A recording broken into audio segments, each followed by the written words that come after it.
All right, the time is now 6:38 p.m. on Tuesday, March 5th, 2026. I'm in the car. I am driving. Christopher is in the back seat and should be well aware by now that if he speaks, he's going to be recorded. Christopher has been continually verbally abusing me since I got home and only stops talking if I'm on the phone with someone else or obviously recording. So he's most recently been abusing me about the fact that he spilled barbecue sauce all over himself while eating. Just yelling and screaming at me about how whoever didn't put the lid on that thing is a fucking idiot and blah blah blah. And I'd put the headphones on so that I don't have to listen to him verbally abuse me while I drive. So as Christopher is well aware, I just got out of yet another forced psychiatric stay because the Weymouth police just kind of showed up at our house at our neighbor's call and took their word for it that I was causing a disturbance even though I was just kind of on my porch talking to my husband. I'm sorry, he's not legally my husband, but according to the traditions and cultures that we observe, this man's my husband, till death do we part, and I'm getting frustrated waiting for him to just fucking kill me already.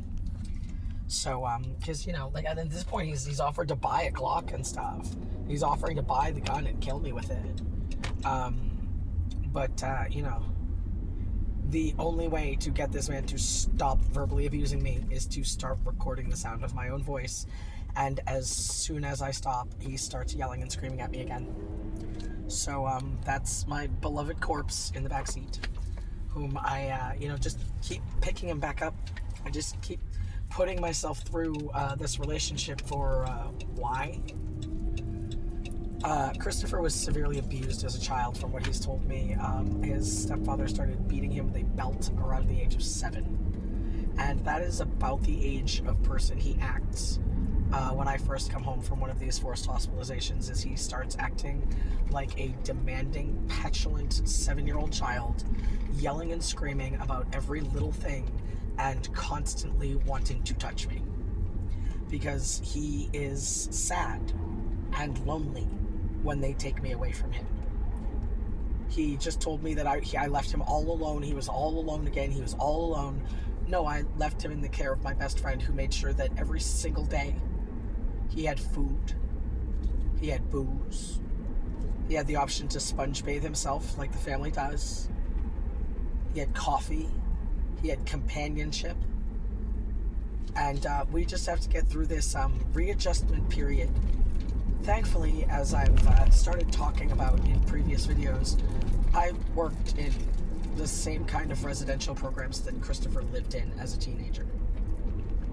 So I started working for Elliott Community Human Services in October of 2011, following my brief employment with Bridge Over Troubled Waters at 47 West Street in Boston, Massachusetts, where when they first opened their youth homeless shelter for youth ages 18 to 24, I was offered a position as one of the starting staff because of previous outreach work I had done for them through the office that I worked at in PB for a company called Talks, which was ultimately a subsidiary of Equifax. It was either that or OSE was a subsidiary of Equifax. Either way, I've worked for some high-profile companies in the past, as well as some little-known human services companies. So maybe I'm applying for a job with the FBI at some point. I don't know. I don't really know what I'm doing with my life, other than getting yelled and screamed at by a man who leaves me the sweetest voicemails telling me that he loves me, he's deeply in love with me, he misses me, and then becomes increasingly abusive over the voicemails as well, about like, why aren't you calling me back, and while he knows that I'm locked in a facility where I don't have access to a phone regularly. Because that is simply what his trauma has done to him, is he reverts to about a 7-year-old level of emotional maturity when he is overwhelmed emotionally and when he is in too much pain. And he's been threatening some pretty horrific violence all day long. Just all sorts of awful things he'd like to do to other people, and then he'd like to do to me, simply because we were separated for, 4 days? They were going to hold me until tomorrow, because that's the 72-hour hold. They just hold you for as long as they can get away with on your health insurance, unless you give them a very compelling reason to let them go let you go early. Maybe that guy listening to the court hearing where the woman just admitted to, yeah, I just took that cat and put it in my apartment, and then called the best team and had him put in a hospital. The baby kitten that I was given by the planet herself as a peace offering to humanity. I am the prophet Mirando Vladimir Sophia, which means seeking wisdom through blood and water. If you know what all the different parts of that are, and why I started telling that to the Suffolk County Sheriff's Department employees who worked in the South Bay House of Corrections when I was first sent there in October or November. I believe the first day there was November of 2024, after Sergeant Pompeo of the Weymouth Police Department intimidated my then life partner, now Apocalypse survival partner Ames, into filing a restraining order that they had already repeatedly stated they did not feel they wanted or needed, and that according to the paperwork that Sergeant Pompeo herself filled out, no, was not warranted. Like, she, in her own paperwork, wrote to, she asked, is there any physical danger? No. Are you afraid of physical violence? No. And then she also did note that she informed them that if I did not stop having flashbacks in our front yard, is essentially what it amounts to.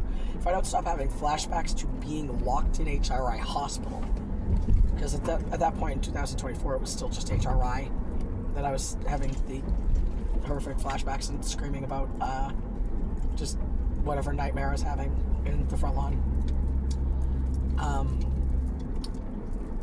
The city of Boston has committed numerous religious transgressions against numerous gods that I worship, because I worship all of the gods of Earth, including the planet herself, who is named Terra, the moon, whose name is Luna. My name at birth was Diana, and that is, I believe, the Greek goddess of the moon, the hunt, and fertility. My kitten's name is Freya Artemis Greyfeet. She was named specifically for the Norse goddess of war, the Greek goddess of fertility, and herself as an independent, intelligent, and thinking animal, because that kitten chose me.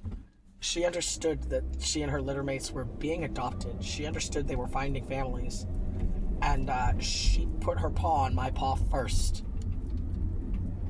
And when I took her from her litter mates and the wild man John who gave her to me, I explained to her and set her down and pointed. And animals understand pointing at the very least. You can go back that way with that man, or you can come with me.